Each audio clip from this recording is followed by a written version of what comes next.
우리가 앞 시간에 로마서 5장 8절 말씀을 가지고 예수님의 십자가 사건으로 이루신 그분의 피해 역할이 무엇인가를 살펴봤어요. 그리고 십자가에서 죽으시고 부활하셔서 보좌 우편에 앉아 계시는 그분의 역할이 무엇인가를 살펴봤어요. 예수님의 피는 우리를 의롭다고 칭해 주시고 지금 또 의롭다고 칭하시고 여겨주고 계세요. 그것이 십자가 사건에서 흘리신 피의 역할이에요. 반면에 부활하셔서 보좌 우편에 앉아 계시는 예수님 그분의 역할은 우리를 진노에서부터 구원해 주시는 역할이 있어요. 그러나 우리는 예수 믿으면 죄사함 받았다, 예수 믿으면 구원 받았다는 말로 모든 것을 대치를 해요. 그러나 신약 성경의 거의 절반을 차지하고 있는 바울은 그렇게 뭉뚱그려서 얘기하지 않아요. 피해 역할과 예수님 그분 혹은 그분의 이름, 그분의 은혜의 역할이 다르다는 것을 우리들에게 이야기를 해줘요. 자, 이 시간에는 에베소서 1장 말씀을 가지고 우리가 피해 역할과 그분의 역할, 십자가 보좌 우편에 계시는 그분의 역할이 어떻게 다른지를 또 생각을 해보려고 해요. 자, 우리 한글 개역 개정 성경은 에베소서 1장 7절을 이렇게 번역했어요. 우리는 그리스도 안에서 그의 은혜의 풍성함을 따라 그의 은혜의 풍성함을 따라 그의 피로 말미암아 속량 곧 제사함을 받았느니라. 자, 그의 은혜의 풍성함 역할과 그의 피의 역할을 우리 개역 개정역은 하나로 묶어버렸어요. 그리고 속량 곧 제사함을 똑같은 것으로 여겼어요. 동격으로 봤어요. 속량과 제사함을 동격으로 봤어요. 이거는 에베소서를 번역한 사람이 누군지 모르지만 헬라어 성경을 자기 마음대로 짜집게 한 거예요. 그래서 제가 헬라어 성경을 다 쓰지는 않았지만 여기에 적었어요. 뭐뭐 안에서 라는 뜻이에요. 호는 인칭 대명사예요. 예수님을 말해요. 우리는 저 인칭 대명사 호를 그리스도라는 말로 아예 그냥 번역을 해버렸죠. 그런데 헬라어 성경에서는 그리스도 안에서가 아니고 그 안에서예요. 그 안에서. 에코멘, 오멘은 복수 1인칭 어미예요. 우리가, 에코는 원래 가장 기본적인 뜻은 가진다라는 뜻이에요. 그래서 뭐 받는다, 얻는다, 한글말로 가진다라고 번역하면 어색하잖아요. 그러니까 우리는 그 안에서 무엇을 가진다. 여기는 우리 개역 개정역은 받았느니라 라고 과거 내지는 완료형으로 번역을 했잖아요. 그러나 에코메는 현재형이에요. 풍성함을 따라 받는다예요. 받는다. 현재 받고 있는 것이지 과거에 받고 끝났다가 아니에요. 자, 다시 봐요. 개역 개정역은 그의 은혜의 풍성함과 그의 피의 역할을 짬뽕을 지켰고 속량과 곧 제사함을 동격으로 봐버렸어요. 그러나 헬라어 성경은 우리는 그 안에서 무엇을 가진다 하고 목적절 1, 목적절 2, 목적절이 두 개예요. 우리는 그 안에서 그의 피로 말미암아 속량을 받는다.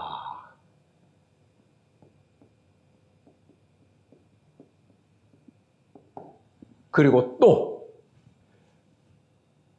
그의 이 뒤에서 그의 은혜의 풍성함을 따라 죄 사함을 받는다.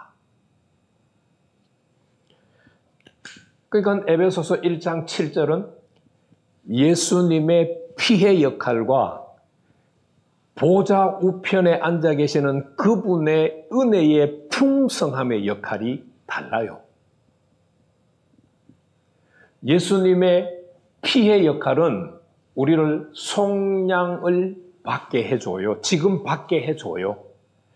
받았다로 끝나는 게 아니에요. 받게 해주고 계세요. 현재형이니까. 동시에 또 어떤 일을 하세요? 보좌 우편에 앉아 계시는 그분의 은혜의 풍성함을 따라서 우리 죄를 용서해 주고 계세요. 죄를 사해 주고 계세요. 우리가 죄를 사함 받고 있어요. 현재 시제예요. 물론 파라프토마톤이라고 하는 이 죄에 대해서는 다시 정의를 해야 돼요. 신약 성경에 죄라고 하는 단어가 70에서 80가지로 언급을 해요. 그 가운데 70에서 80가지가 되는 죄의 목록을 크게 묶으면은 4가지 정도로 묶을 수 있어요. 첫 번째는 헬라어 단어로 하말티아라고 하는 단어가 있어요. 이 하말티아라고 하는 단어는 관역을 향해서 정조준을 하고 쌓았는데도 빗나간 죄를 가리켜서 하말티아라고 해요. 그리고 4번째 마지막 아노미아라고 하는 죄가 있어요. 이거는 아예 의지적으로 대적하는 죄예요. 그러니까 이런 용서받을 수 없는 죄예요. 그리고 중앙에 2가지 죄가 있어요. 하나는 파라바시스라고 하는 죄가 있고 하나는 파라프토마라고 하는 죄가 있어요.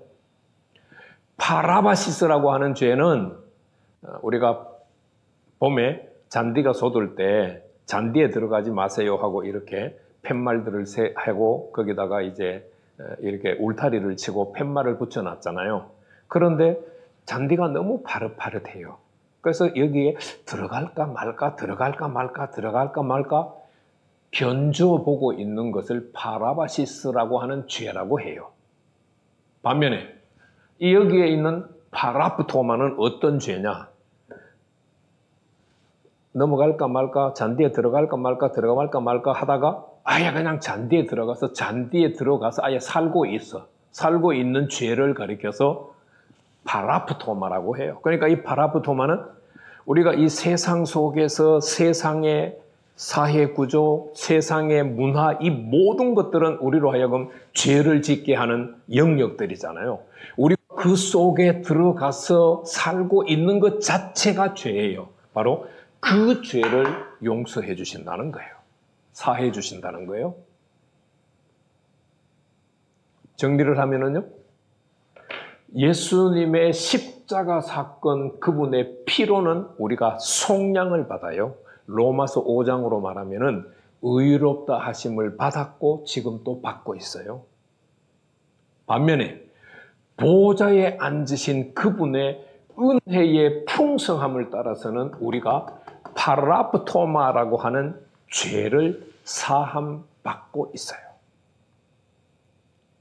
예수님의 피의 역할과 보좌에 앉으신 부활하신 주님의 역할이 완전히 달라요. 십자가 사건, 피는 십자가 과거 사건이에요. 보좌에 앉아 계시는 예수님 그분의 이름의 역할은 현재 역할이에요. 예수님의 피로 우리가 속량을 받고 있어요.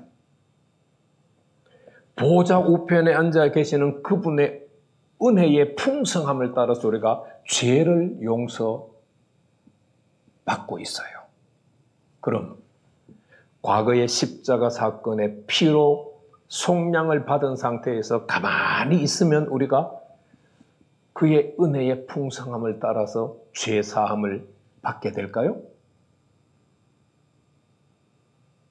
보좌 우편에 계시는 그분의 은혜의 풍성함이 내게 임하도록 해야 죄사함을 받을 거 아니에요.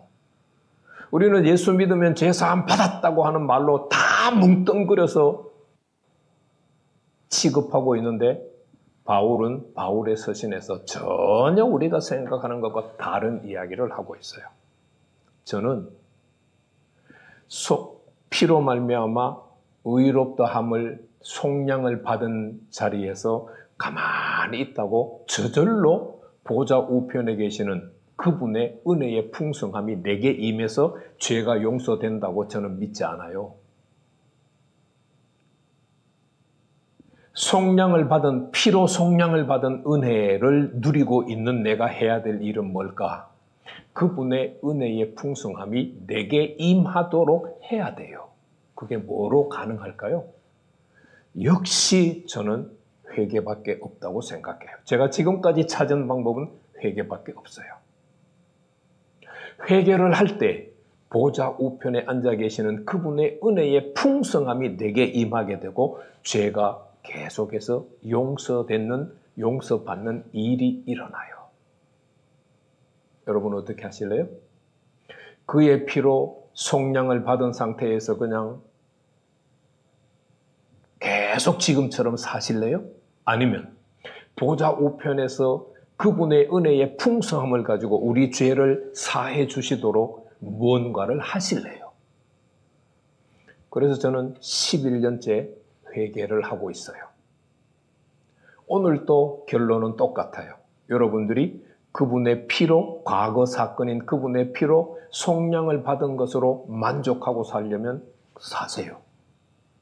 그러나 지금 보좌 우편에 앉아서 그분의 은혜의 풍성함을 따라 우리 죄를 사해 주시는 그분의 은혜를 덧입고자 하면 회개하셔야 돼요. 역시 이 두 개의 선택권은 여러분들에게 있습니다.